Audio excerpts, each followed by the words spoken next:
newer EAS.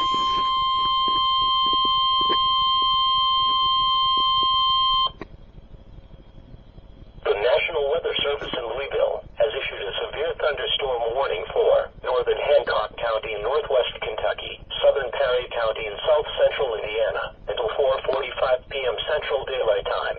At 4:01 p.m. Central Daylight Time, National Weather Service Doppler radar indicated a severe thunderstorm capable of producing quarter-size hail and damaging winds in excess of 60 miles per hour. This storm was located 6 miles southwest of Wademan, moving northeast at 35 miles per hour.